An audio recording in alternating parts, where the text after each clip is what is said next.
Hello, everybody, and thank you for tuning in to the Liberty Report. With me today, Daniel McAdams. Daniel, good to see you. Good morning, Dr. Paul. Well, good. It is a good morning. I wish the world goodness and grace and peace, but we'll have to sort it out. Yes. I guess our president wasn't listening carefully to our program because we had suggested rather strongly that this sanction bill wasn't in our best interest. It wasn't making America first, and it was very complex. It looks like the House and the Senate were overwhelmingly in support of, escalating the conflict with Russia. So, but he did go ahead and sign it. He had some reservations, which might be helpful. The argument was there was a slight delay and that Trump has a moral victory because he said that he was holding back for one thing, that he would have the authority to remove the sanctions if he saw fit with Russia. But the deep state people, who generally are very much in charge, said, no, that's way too much authority for the president. So that is the most controversial, and that's the only thing that Trump said he was questioning.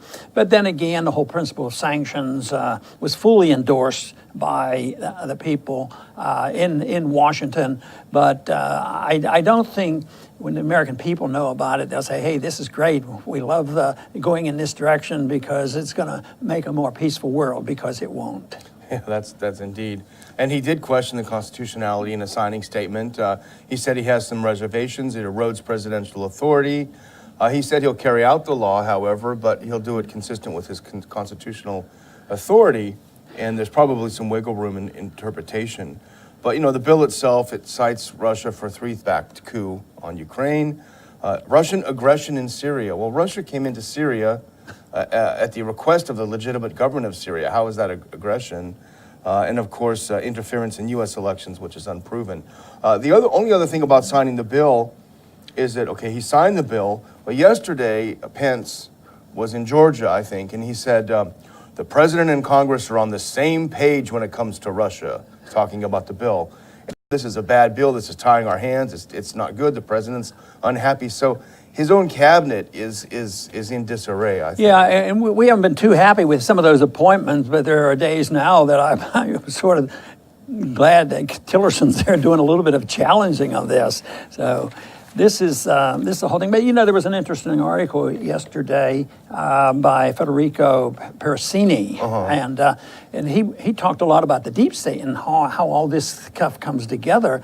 And I found that very fascinating. And of course, he was dealing with this whole subject of what you just mentioned, this conflict and why the sanctions are put out. But I thought he came across pretty objective in this article about how the ducks are lining up and what the ultimate goal is of the deep state, because he really was talking about the deep state here, and he talked about it in a way that he brings it together without claiming, well, I know these 6 individuals are in charge of the deep state. It's not quite like that. Yeah. But it's interesting on the people behind the scenes and out in the open are able to get the Congress to go along, with promoting the conflict. Because I think if there was a hands-off understanding and Trump had his way with Russia, I don't think we'd be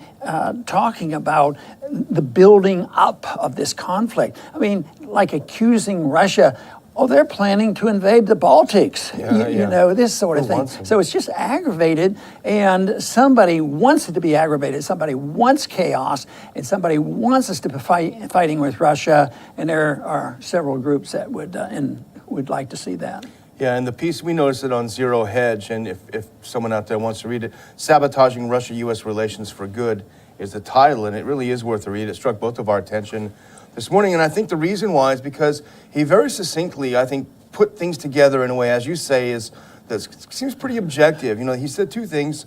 The deep state tried to sabotage any rapprochement with Russia. The first thing they did was the U.S. bombing of Syrian troops in Deir ez-Zor. And this was under the Obama administration when they first announced a ceasefire, and that blew that up. And he says the second sabotage was the sanctions bill, which has gone through and it was successful. And I think he gives a nice little synopsis of what the deep state wants strategically from the U.S. It's based on the continued need for the U.S. to have enemies requiring major arms investments. Surprise, surprise. He calls it the 4+1 theory.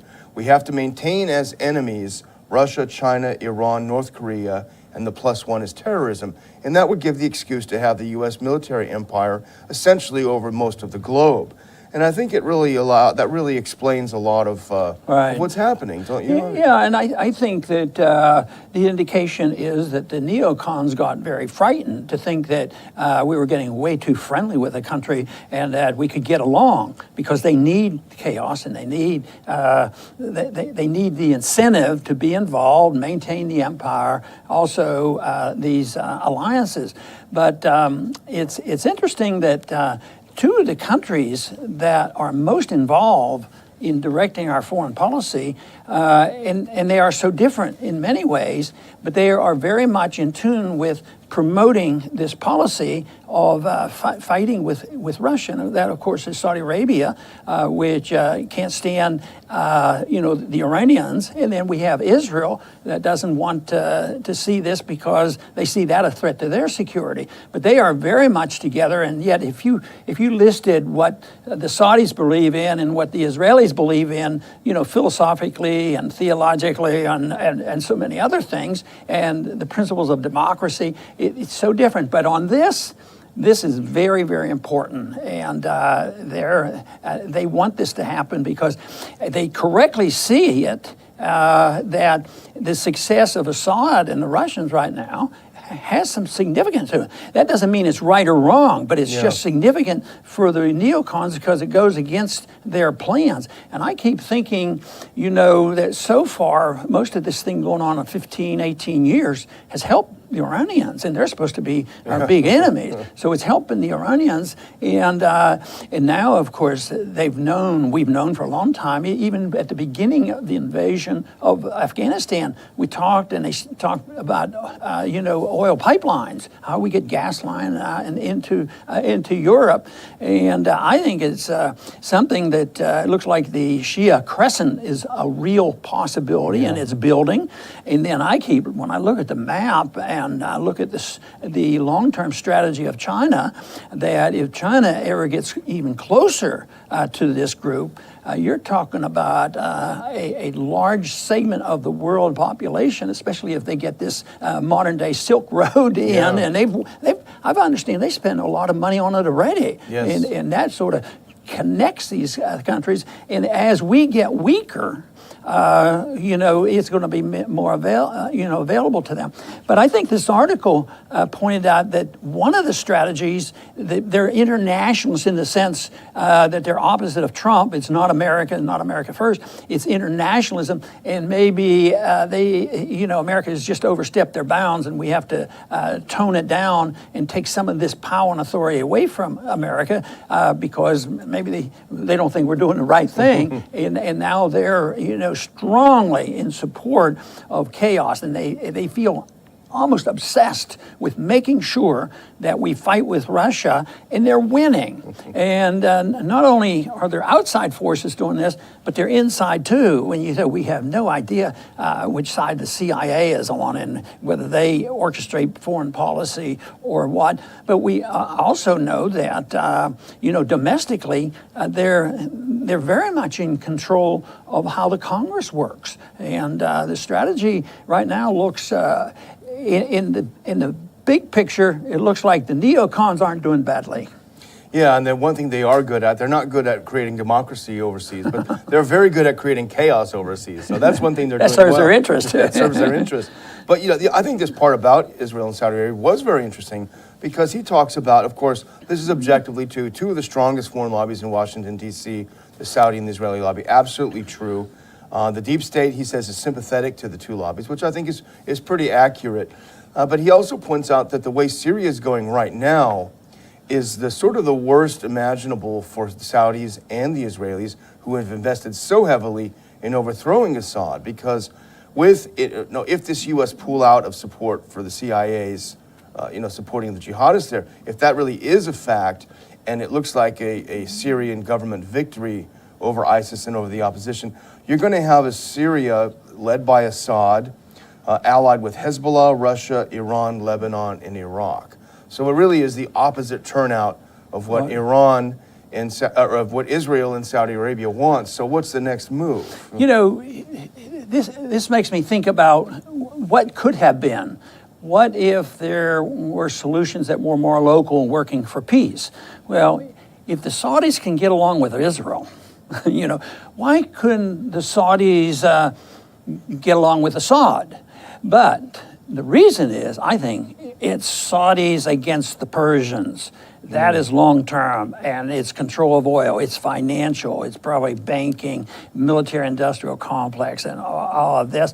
But in theory, you could make the case and said, well, they should be capable, some of these people should be capable of putting up with Assad. It's been done in the past. Wasn't after 9/11, didn't Assad actually offer some troops or support for the... He did help the U.S., yeah. He did help the they were US offering, and I think Iran did too. They were exchanging some of the radicals, but but still, then we come along, we get Trump, who gives a little bit of hope and a little bit of more independent thinking. So he says, yeah, we should talk to the Russians, but we can't talk to those terrible Iranians. You know, they're the really bad people. Yeah. And his you know, he says, let's talk to the Russians, and then everyone he has, maybe with the exception of Tillerson, is a Russia hater, is virulently anti-Russia for no reason. But you know, the other thing that struck me in the article I thought was really good is the way he outlined Trump's struggle with the deep state. And it's probably an overused term, but for lack of a more accurate one, I think it's good to use. That he points out, and this just makes a lot of sense. He tried to placate the deep state at first by offering Flynn's head on a platter. You know, he thought he was going to make a deal. Okay, I'll give you this, guys, back off. But in reality, it didn't work. So then he admitted that the Russians were involved somehow in the elections. He didn't want to, but he admitted something like this. He thought that was throwing them a bone. That didn't work. Then he launched missiles at Syria on a fictitious idea that they use gas. That didn't work. And what the author says is now basically he's out of ammo, and the coup de grace is the sanctions bill. His hands are tied, and it sounds like a checkmate. Yeah, and you know, he and Trump and Putin had this meeting, and as a consequence of that, there was this ceasefire, which seems to almost be a capitulation from the neocons' argument side, a capitulation that the Assad faction has won and the Russians have won. This makes the neocons so upset, and this is probably very significant in that it's incentivizing the neocons here at home. They've maybe given up on using the military approach, and that's why the sanction approach has come, and the building up of the animosity, you know, against Russia. And everybody's vulnerable if you cherry pick all the things that you're going to accuse somebody of. But the incessant, continuous 24 hours a day that the Russians are coming, you know, they finally have an effect, but it doesn't look like the neocons are going to be very happy. They're looking to this. I think they've decided they have to destroy Trump, you know, because he's unreliable. He's not one of us. And matter of fact, yesterday we talked about the new foreign policy. They don't even like libertarian, but at least Trump is not controllable, even though he's been hurt by capitulating on occasion, and then he got stung, so it's up for grabs. So I think their ultimate goal, of course, is to destroy Trump, and chaos is coming, and who knows what will be the consequence. And the thing that makes it even more difficult for Trump, is that the liberals have aligned with the neocons on this. You know, they are both really together on this idea of pushing the Russia thing to the point where the president, and here are two superpowers that could destroy the earth, and they meet a couple of times on the fringes of this summit, and somehow it's collusion somehow, how dare he meet and talk with this guy? See, that just proves it. It's gone beyond the realm. But you have to expand the definition of liberals. You know, there's a few in the Republican Party, too. So you have the old line party hacks that don't like Trump, anybody but Trump. Yeah. They get along with this and they work with the Democrats now. And of course, there were some people who were delighted, and I have no personal love for any political party, and the Republican Party was not necessarily the vehicle to bring peace and prosperity to this country. So they got together they think they're going to solve the problem this way. But I'll tell you, the Democrats and the Republicans, are the problem, and they may well destroy both parties. The Democrats, it's amazing how they get the attention on the Republicans are falling apart. They did it even before the election. Yeah. The Republicans were on the defensive, and then that happened. But now the Republicans are divided, and you have the Democrats here that they don't know what they stand for because they both stand for a philosophy that doesn't work. Yeah. Then you have the Republicans there doing this, and then they're all outside that. But it's probably Trumpism against those who are coalescing together. All the interventionists, liberals, moderates in the Republican Party, who will work, with the Democrats and socialists and all these other people. Whether it ever gets named a party, I think that's where the power is, and I think that's where the neocons are, and that's why this political chaos in this country is not going to go away. I think as the economy comes down, the blame is going to be there, and I think the Federal Reserve can bring the economy down whenever they want to, and I think that Trump has set himself up for a real experience by bragging about how he brought about this great health in the stock market. Everybody's wealthy now. So I think it's a very, very shaky, and that may be the crowning blow. Because all of a sudden, if we start acting like if we can't afford free health care for everybody, people are going to start talking and thinking like they live in Venezuela if we're not careful. What do you have to say for a summary? Well, I think there's one thing we haven't talked about yet, and I think it is the wild card. We've alluded to it in many shows in the past, and that's polls that have shown the American people are with us, more or less, in the vast majority, opposing war, concerned about war, not liking aggressive foreign policy.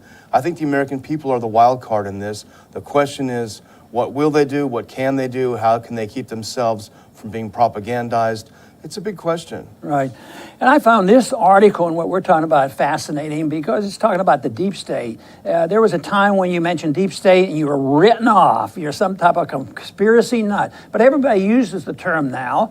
And it is not a monolith. There's not a group of 6, 8, 10 people who control it. It's a coalition. And I think it's an ideological coalition that brings together a country like Israel and Saudi Arabia. And everybody acts in their own self-interest and they have influence. And that's what happens in pure democracy. Everybody say, we got to go around the world and spread democracy. But look at what it has spread in this country. Pure democracy, all you have to have is the clout of 51% on vote, and then you become the dictatorship of the majority. And but the deep state is there, but I think it's philosophic, and it's different forms of interventionism. Of course, we would like to lead the charge against interventionism when the government pursues it in the wrong sort of way, that is, controlling our lives, the economy, or foreign policy. But the coalition of individuals who want to rip up the status quo in order to reorganize the world, they want chaos, and that's one of the goals that they talk about. Maybe the end of the American empire is coming, and we have Trump that's challenging that, and a lot of people are sympathetic to it. But I tell you, there's a lot of people out there that are going to be affected, and they should be concerned, but we need to sort it out. But I think understanding what's going on behind the scenes and how the system operates and how they can automatically take a situation where there was a bit of a peace dividend, us traveling and trading and friends with Russia, then all of a sudden flipped over and become a daily occurrence. And I think of the two major incidents was the previous administration. One was the coup in Ukraine, and the other one was Assad has to go. And that is very, very aggressive, and it was done, in a party that was supposed to be less militant. And since that time, we've had nothing but chaos. And all of a sudden, the preaching, the control, the media, and everything else is hate Russia. There's a war coming, and we have to support anything we can do to stop the evil Russians from tearing up the world. And I think that's very misleading. And of course, if we'd stick to our guns about dealing with what's best for America, which means that we ought to have peace and prosperity through a financial system and an economic system that recognizes individual liberty, we would do a lot better off if we could do that. I want to thank everybody for tuning in today to the Liberty Report. Please come back soon.